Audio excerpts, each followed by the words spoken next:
शुरुआत करते हैं आज की न्यूज़पेपर की हम साइंस वाले हिस्से से। साइंस वाली जो पहली न्यूज़ हम देखने वाले हैं वो आई है कॉफ़ी रिंग इफ़ेक्ट से संबंधित। जिस प्रकार से आप यहाँ पर देख रहे हैं एक पिक्चर है, ये येलो कलर वाला, ठीक है। यहाँ पर जो पिक्चर आप देख रहे हैं कॉफ़ी फैली हुई है, उसकी एक बूंद फैली हुई है और बाद में ये क्या काम करती है, एक रिंग का निर्माण कर लेती है। ठीक है, तो इसी को यहाँ पर एक्सप्लेन करने की कोशिश की गई है कि आखिर ये होता कैसे है, कौन कौन से कारक हैं जिसके चलते चलते ऐसा हो रहा है। तो कॉफ़ी रिंग इफ़ेक्ट के बारे में कुछ नई जानकारी यहाँ पर दी गई है। लगभग आप देखोगे 2 दशक हो चुके हैं। The coffee ring effect has been known as when a drop of spilled coffee dries up. Coffee की एक बूंद यदि फर्श पर गिर गई है और वो सूख जाती है, तो जो इसका आउटर मोस्ट एज होता है, एकदम बाहरी किनारा रहता है उस बूंद का, ठीक है, जो कि सूख गया है उस बूंद का, वो उतना ज़्यादा डार्कर नहीं रहता है जितना कि उसका केंद्र का हिस्सा रहता है, फॉर्मिंग ए डार्कर रिंग। वो एक डार्कर रिंग का निर्माण करता है, ठीक है। ये बताता है कॉफ़ी रिंग इफ़ेक्ट को। तो इसका काज आखिर क्या है, इसका रीज़न क्या है? इसका रीज़न बताया जा रहा है कि जो सस्पेंडेड कॉफ़ी के पार्टिकल होते हैं वो बाहर की तरफ ड्रिफ्टिंग करते हैं, बाहर की तरफ वो गति करते हैं केंद्र से, काजिंग ए डेंसर डार्कन रिम, जिसके चलते चलते डेंस और डार्क रिम का निर्माण हो जाता। आज के टाइम में रिसर्चर जो कि थे कहाँ के, Indian Institute of Technology Madras, IIT Madras के कुछ रिसर्चर हैं, इन्होंने ये दिखाया है that after reaching the rim edge drop rise some of the particles undergo an inward drift too।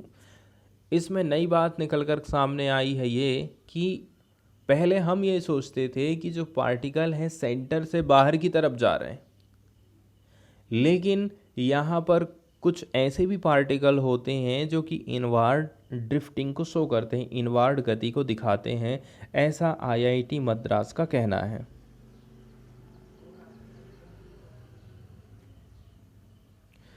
आगे बताया जा रहा है ये जो खोज की गई है इसका क्या क्या एप्लीकेशन हो सकता है। इसका हम यूज़ कर सकते हैं एग्रीकल्चर में, फॉरेंसिक साइंस में, इसके साथ साथ में यहाँ तक कि यदि डिजीज़ को हमें डायग्नोसिस करना है उसके लिए भी इसका यूज़ हम कर सकते हैं। डिजीज़ डायग्नोसिस मतलब रोग के निदान में भी इसका यूज़ किया जाएगा। इनवार्ड ड्रिफ्टिंग की बात की जा रही है। सबसे पहले तो इन्होंने पॉलीस्टेरीन माइक्रोबेड्स, पॉलीस्टीरीन के माइक्रोबेड्स लिए जिनके डायामीटर थे 3 माइक्रोन, 5 माइक्रोन और 10 माइक्रोन के। The researcher suspended them in a clean water. अब इनको इन्होंने क्या काम करा, साफ पानी में इनको सस्पेंड करा दिया, जिसकी कंसंट्रेशन हुआ करती थी 30,000 बेड्स पर microlitre for the first 2 size. पहले 2 साइज के लिए मतलब 3 माइक्रोन और 5 माइक्रोन के जो छोटे छोटे माइक्रोबेड थे पॉलीस्टीरीन के, उनको हमने पानी में क्या काम करा दिए, सस्पेंड करा दिए, मिला दिए उनको। बाकी का जो 10 माइक्रोन वाला साइज था उसको हमने 10,000 बेड्स पर माइक्रोलीटर वाले द्रव्य में, लिक्विड में सस्पेंड करा दिया था। And place a drop of the suspension on the glass plate. इसके बाद इस सस्पेंशन को हमने, इस बूंद को कहाँ रख दिए, कांच की प्लेट में रख दिए। और यहाँ पर हम देख रहे हैं कि यहाँ इनवार्ड ड्रिफ्टिंग शो हो रहा है, अंदर की तरफ भी कणों का विस्थापन हो रहा है। यहाँ पर एक शब्द यूज़ किया गया है स्क्विस, एस्क्विस, जिसका मतलब होता है कुचला हुआ। तो ये कॉफ़ी रिंग के बारे में और भी आगे बताया जाता है कि हम जो इनवार्ड मूवमेंट देख रहे हैं कणों का, ये हो रहा है क्योंकि जो पार्टिकल्स होते हैं ना वो कुचले जाते हैं या फिर उनमें आपस में कोई ना कोई प्रकार का प्रेशर डाला जा रहा है। ठीक है, किस किस के बीच में? सॉलिड प्लेट के बीच में और जो लिक्विड इंटरफेस है उसके बीच में, दोनों के बीच में कोई ना कोई प्रकार का दबाव पड़ रहा है। इसीलिए जो कॉफ़ी रिंग है वो नहीं बनती है at the point where the liquid touches the solid. जहाँ पर वो बूंद गिरी है उस स्थान पर रिंग नहीं बनता है, बल्कि कहाँ पर बनेगा? ये बनता है बाहरी वाले हिस्से में। But there is a small gap between the outermost edge and the ring. लेकिन आप ये देखोगे जो आउटर मोस्ट वाला हिस्सा है और जो रिंग वाला हिस्सा है दोनों के बीच में थोड़ा सा गैप भी रहता है। हम कन्वर्ट कर सकते हैं the rate of flattening of the interface to the rate of inward movement of the particles. इस प्रकार से जो इनवर्ड की तरफ मूवमेंट कण गति कर रहा है अंदर की तरफ में, उनकी गति को हम कंट्रोल कर सकते हैं। तो इसलिए हम ये तो पता लगा सकते हैं कि extent up to which the particles recede, namely the stand recedes. Recede, recede का मतलब होता है दूर जाना या फिर ओझल होने लगना। आगे इसके उपयोग के बारे में बताया जा रहा है कि इस मेथड का यूज़ हम कर सकते हैं। इससे हम समझ सकते हैं जो बायोलॉजिकली रिलेवेंट फ्लड्स होते हैं, कुछ द्रव होते हैं जैसे कि खून हो गया, ये किस प्रकार से सूखता है और सूखता है यदि ये, तो उसके जो पार्टिकल्स हैं पार्टिकुलरली किधर मूवमेंट कर रहे हैं। इसके माध्यम से हम डायग्नोस कर सकते हैं anaemia and hyperlipidaemic conditions को। One of the long term goal of this team is to work with simulated fluids as well as blood drawn from different individual with different condition to come up with early diagnostic strategies। कुल मिलाकर के बाद ऊपर जो कही गई है उसी को यहाँ पर नीचे भी बताया जाता है। अगली वाली साइंस की न्यूज़ हम देखने वाले हैं सी टर्टल की पोचिंग से संबंधित। समुद्री कछुओं का जो अवैध रूप से शिकार किया जाता है उसको लेकर के ये आर्टिकल छपा है। इसमें बताया जा रहा है सी टर्टल की पोचिंग में गिरावट आई है 30% की पिछले 10 साल में। पहला पूरे वर्ल्ड लेवल पर एस्टिमेशन लगाया गया था number of adult sea turtle का। Moved on the black market suggest, ठीक है, यहाँ पर पूरी तरह से पूरे विश्व भर को शामिल किया गया था उन एडल्ट सी टर्टल का जो कि जिनकी ब्लैक मार्केटिंग की जाती है। इसमें सजेशन ये आया है कि 1.1 million of the reptile were illegally harvested by 1990 and 2020। 1990 और 2020 1.1 मिलियन कछुओं का इलीगल तरीके से व्यापार किया गया। But poaching is ड्रॉपिंगली sharply. लेकिन आज के टाइम में ये देखोगे कि ये जो पोचिंग का काम है कछुओं का वो तेज़ी के साथ में उसमें गिरावट दर्ज हो रही है। Most population worldwide are doing well. इसके साथ साथ में जब इनका पोचिंग नहीं हो रहा है तो इनकी जो जनसंख्या है पूरे विश्व भर में बढ़ रही है। लेकिन रिसर्चरों का ये भी कहना है कि ये जो इलीगल कैचिंग है इसकी ये डिक्लाइन हो गई है पिछले 10 साल में। 2010 से 2020 का डेटा यदि आप उठा करके देखोगे 30% की। कुछ एक्सेप्शंस भी हैं जो कि बड़ी मात्रा में हमको दिखाई देती हैं। एक्सेप्शन का मतलब होता है अपवाद या फिर वस्तु, व्यक्ति के मामले में हो चाहे व्यक्ति के मामले में हो, अपवाद बोलते हैं exception. Large stable and genetically stable diverse maritime turtle population. बताया जा रहा है कि कुछ ऐसे कछुए भी हैं जो कि अभी भी खतरे की घंटी में हैं।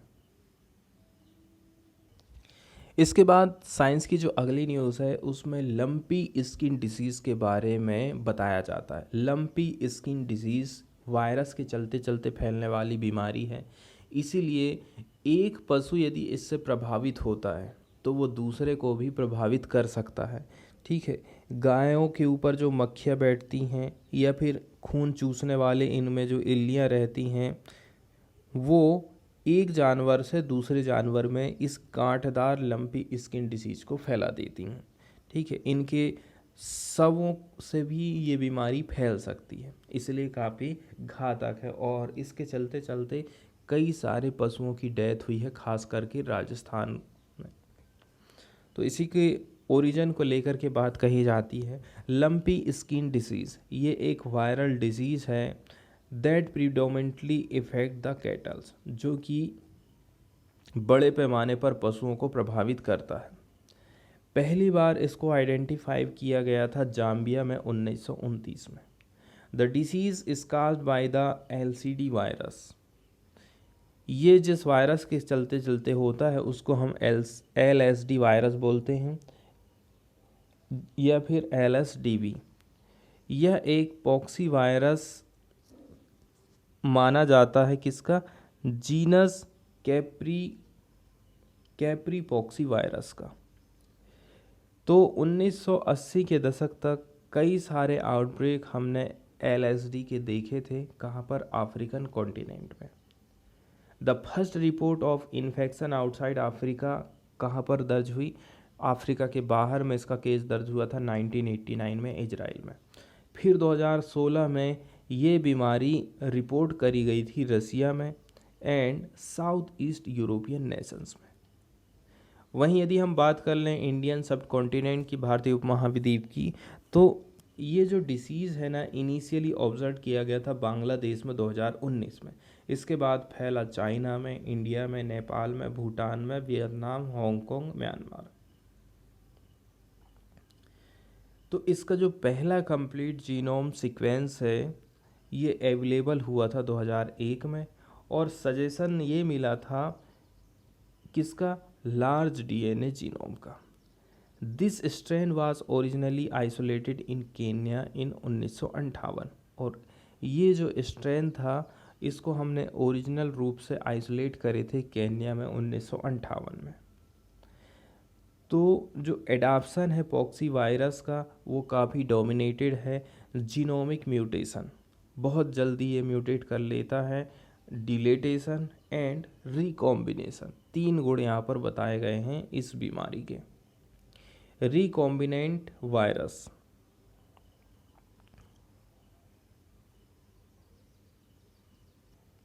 लंपी स्किन डिसीज़ का जो आउटब्रेक था रिपोर्ट किया गया था रसिया में 2015 से 2019 के बीच में। फिर इस वायरस को आइसोलेट करे थे हमने 2015 से 2016 के बीच में। ये सिमिलर माना जा रहा था पुराने वाले से, अर्लियर जीनोम के साथ में ये मैच खाता था। फिर भी जो यूज़ था होमोलोगोस LSDV vaccine in 2016 did not and the outbreak. हमने एक वैक्सीन डेवलप की है, क्या नाम रखा था? होमोलोगोस एटेंटुएटेड LSDV वैक्सीन 2016 में। इससे भी इसके आउटब्रेक पर कोई खास असर नहीं पड़ा था। Subsequently vaccine like isolated were obtained from affected cattle in 2017, क्योंकि यदि हमने वैक्सीन दे भी दिया है ना तो 2017 में पशु उससे प्रभावित हुए थे। फिर 2018 में all field isolated of LSDV in Russia were replaced by virus bearing genetic signature of LSD vaccine, suggesting that outbreak of LSD in Russia during 2017 से 19 was due to a novel SDV recombinant variant। अब ऐसा इसलिए हो पा रहा है, vaccine हमारी काम नहीं कर रही है क्योंकि इसने अपने आप को रिकॉम्बिनेशन में ढाल लिया है, इसने अपने आप का स्वरूप बदल लिया है। अब हम बात कर लेते हैं भारत की क्या स्थिति है। अगस्त 2019 में इस बीमारी के सस्पेक्टेड केस ऑब्जर्व करे गए थे उड़ीसा में। इसके बाद लेबोरेटरी में इसका कन्फर्मेशन किया गया था। कब? नवंबर 2019 में। अगस्त में हमें सस्पेक्ट हुआ था, लेकिन इसका कन्फर्मेशन नवंबर के महीने में कन्फर्मेशन हमको मिल गया था। Sequence of particular genes of the isolated virus from 2019 outbreak were genetically similar to strain from Kenya. हमारे देश में जो बीमारी थी, वो बीमारी का जब हमने जीन सीक्वेंसिंग किया तो ये पता चला कि केन्या की जो बीमारी और भारत की बीमारी है वो लगभग समान ही है। फिर जुलाई 2022 में large outbreak of LSD was reported from Gujarat and Rajasthan. फिर सीधे 2022 में इसका केस मिले 2019 के बाद राजस्थान और गुजरात, यहाँ पर सबसे ज़्यादा हमको केसेस देखने को मिले थे। इसके अलावा कुछ 11 अदर स्टेट भी इसमें शामिल हैं। लगभग 80,000 कैटल की डेथ हो चुकी है। ये जो पिक्चर आप देख रहे हैं ये केवल किसी एक राज्य की कहानी नहीं है, ये बताती है पार्टिकुलर पूरे भारत की। हर राज्य में इस प्रकार की पिक्चर आपको देखने को मिल जाएंगी, लेकिन ऐसी पिक्चर को न्यूज़ चैनल वाले कभी भी हाईलाइट नहीं करते हैं। ठीक है, जो मुद्दे उठाना चाहिए, जो आवाज़ लोगों की उठाना चाहिए, वो आवाज़ें नहीं उठाई जाती हैं।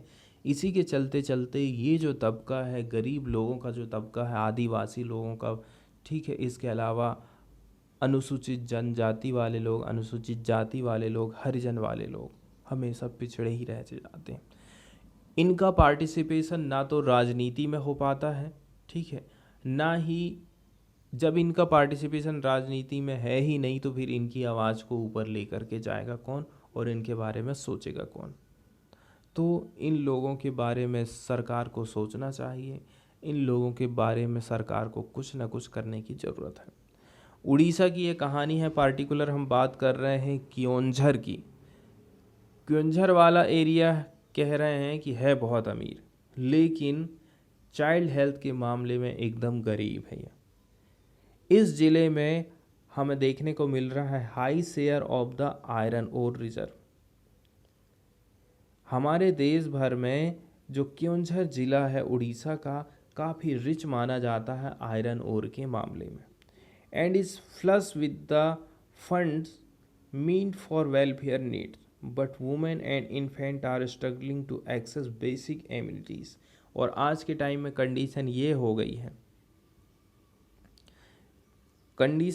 गई है कि यहाँ की जो महिलाएं हैं और उनके जो बच्चे हैं बेसिक चीज़ों को तक नहीं ग्रहण कर पा रहे हैं, बेसिक चीज़ें तक उनको नहीं मिल पा रही हैं।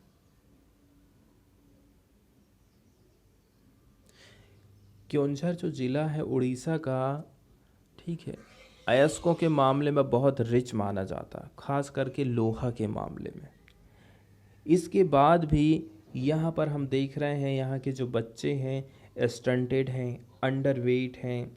स्टंटेड का मतलब होता है,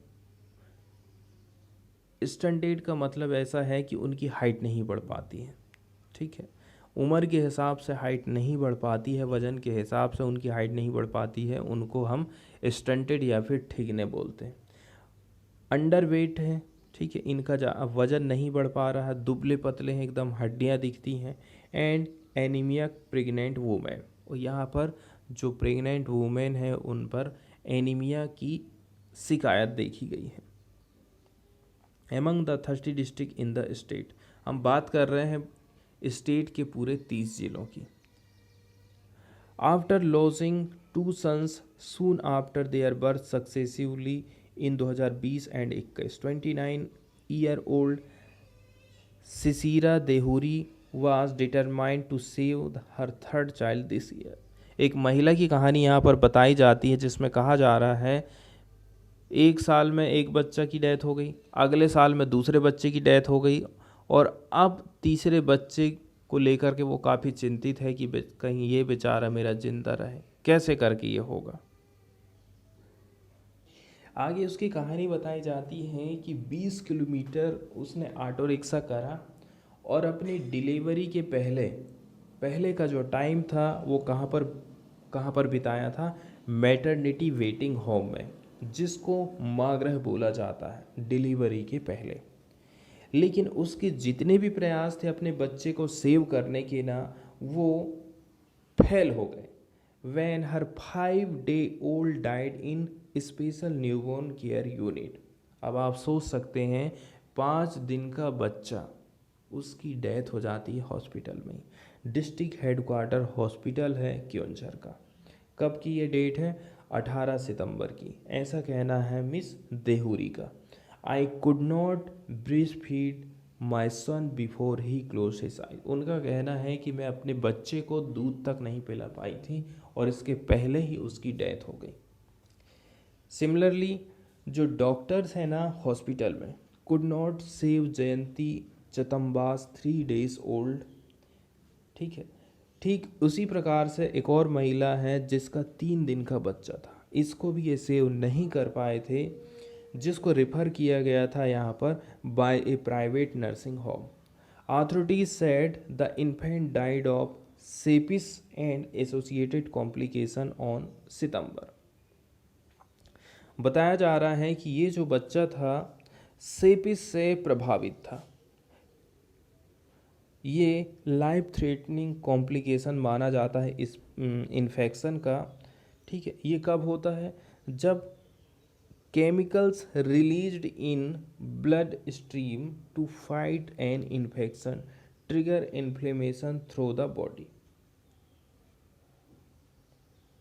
और भी आसान शब्दों में यदि हम समझें तो एक सीरियस कंडीशन होती है जिसके चलते चलते जो हार्मफुल माइक्रो ऑर्गेनिज्म है ना हमारे ब्लड को प्रभावित कर देते हैं या फिर अदर टिश्यू को, and the bodies response to their presence potentially leading to the malfunctioning of various organ, shock and death. इससे क्या हो सकता है? हमारे कई सारे जो अंग हैं वो काम करना बंद कर देते हैं, शॉक भी आ सकता है और डेथ भी हो सकती है। तो यही एक रीज़न बताया जा रहा है। सेकंड वाली जो महिला थी उसके 3 दिन का बच्चा की जो डेथ हुई थी। इसके बाद वाली न्यूज़ हम देखने वाले हैं काजीरंगा नेशनल पार्क से संबंधित। भारत के असम में इसकी लोकेशन है। ये लगभग 430 वर्ग किलोमीटर के एरिया में फैला हुआ है। एक सींग वाले गैंडे के लिए पूरे विश्व भर में प्रसिद्ध है। भारत में एक सींग वाले गैंडों की संख्या सबसे ज़्यादा है। सबसे अधिक एक सींग वाले गैंडे काजीरंगा नेशनल पार्क में ही पाए जाते हैं। सर्दी के महीने में यहाँ पर प्रवासी पक्षी मतलब माइग्रेटरी बर्ड आते हैं। काजीरंगा नेशनल पार्क को वन्यजीव संरक्षण अधिनियम 1972 के अंतर्गत 1974 में नेशनल पार्क के रूप में हमने अधिसूचित करे थे। काजीरंगा नेशनल पार्क को फिर 1985 में यूनेस्को द्वारा वर्ल्ड हेरिटेज साइट में शामिल किया गया था। इसको फिर भारत सरकार के द्वारा 2006 में बाघ अभयारण्य भी घोषित किया गया था। तो नेशनल पार्क हम किसको बोलते हैं?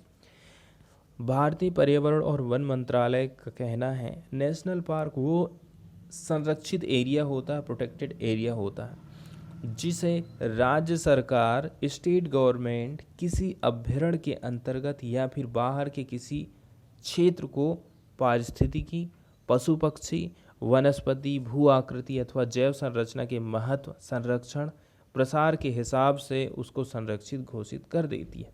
राज्य सरकार घोषित करती है। वन्यजीव संरक्षण अधिनियम 1972 राज्य सरकार को नेशनल पार्क घोषित करने की पावर देता है। ठीक है, कि नेशनल पार्क हम किसके माध्यम से घोषित करते हैं? 1972 के एक्ट के माध्यम से। इस कानून के आलोक में पर्याप्त पारिस्थितिकी, जियोमॉर्फिकल और प्राकृतिक महत्व वाले क्षेत्र को ही हम नेशनल पार्क बनाते हैं।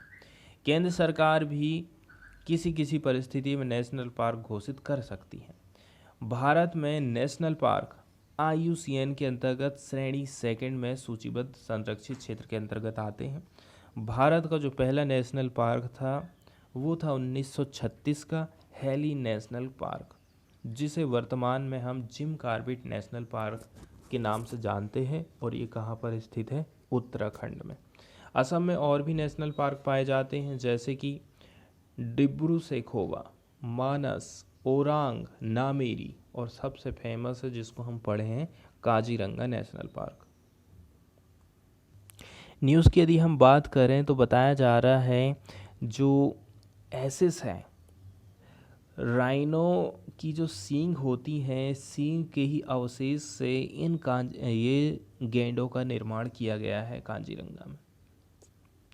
The remains of stockpile of 2479 horn burned in September 2021।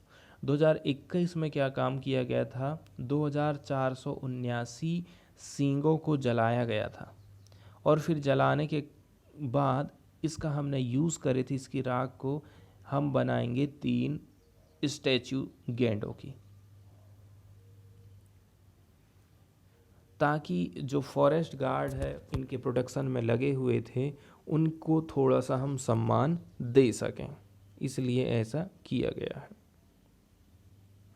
और इनकी जो सींगें हैं ना, कभी कभी क्या करते हैं पर्यावरण वाले लोग, फॉरेस्ट वाले लोग इनकी सींगों को खुद से ही काट देते हैं, ताकि इनकी सींगों के लिए जो शिकार किया जाता है ना उसको रोका जा सके। इसलिए कभी कभी सरकार के द्वारा इनकी सींगों को अपनी खुद से काट दिया जाता है, क्योंकि इनका जो शिकार किया जाता है ना वो सींग के चलते चलते ही किया जाता है। और सींग का यूज़ कई प्रकार की बीमारियों के लिए, इसके अलावा बहुत सी जगह होता है इसका उपयोग, और इसकी अवैध तस्करी भी होती है। इसके बाद वाली न्यूज़ हम देखने वाले हैं हरियाणा से। हरियाणा की ये तस्वीर प्रस्तुत करती है किस प्रकार से भारत में टीचर और बच्चों का अनुपात है। ठीक है, बच्चे तो हो गए 100 और पढ़ाने वाला टीचर 1 है, तो इस प्रकार का जो रेशो है तो फिर बच्चे कैसे करके अच्छे से पढ़ाई कर पाएंगे, जब एक ही टीचर को 2-2 क्लास लेना पड़ता है, एक ही टीचर को प्राइमरी भी देखना है और दूसरे मिडिल स्कूल भी पढ़ाना है, तो कैसे करके हमारे बच्चे अच्छी तरह से पढ़ाई कर पाएंगे, और टीचर के ऊपर भी प्रेशर बना रहता है। तो नूंह ज़िला की हम बात कर रहे हैं, हरियाणा का नूंह ज़िला, यहाँ पर टीचर्स की भारी मात्रा में कमी दिखाई दे रही है, जबकि इसको केंद्र सरकार की तरफ से एस्पायरेशनल डिस्ट्रिक्ट प्रोग्राम के अंतर्गत ये नीति आयोग का प्रोग्राम है, जिसमें टोटल 112 ज़िले आते हैं। उन 112 ज़िले में ये नूंह ज़िला भी आ रहा है। नीति आयोग का प्रोग्राम भी यहाँ चलाया जा रहा है, इसके बावजूद भी आप देखोगे कि यहाँ पर टीचर और बच्चों का जो अनुपात है ना वो बहुत कम है। The last month Kotla village in the Firozpur जिगरा sub division of Haryana's Nuh district hit the headlines after local locked the gate of high school for 6 days to protest against all its 3 teachers being transferred. हाल ही में Firozpur झिकिरा sub division Haryana का नूंह ज़िला में ये पड़ता है, ये headline में रहा था। क्योंकि यहाँ पर स्कूल के जो टीचर हैं, यहाँ से स्कूल के टीचरों का ट्रांसफ़र कर दिया गया। गांव वालों को आ गया गुस्सा, उन्होंने मार दिया ताला स्कूल में 6 दिन के लिए। बताया जा रहा है कि स्कूल में 3 टीचर हैं और स्टूडेंट की संख्या है 207, कक्षा 6 से लेकर के 8, अगेंस्ट 13 सेक्शन पोस्ट। सरकार कह रही है कि यहाँ पर कितनी पोस्ट होना चाहिए, 13 होना चाहिए।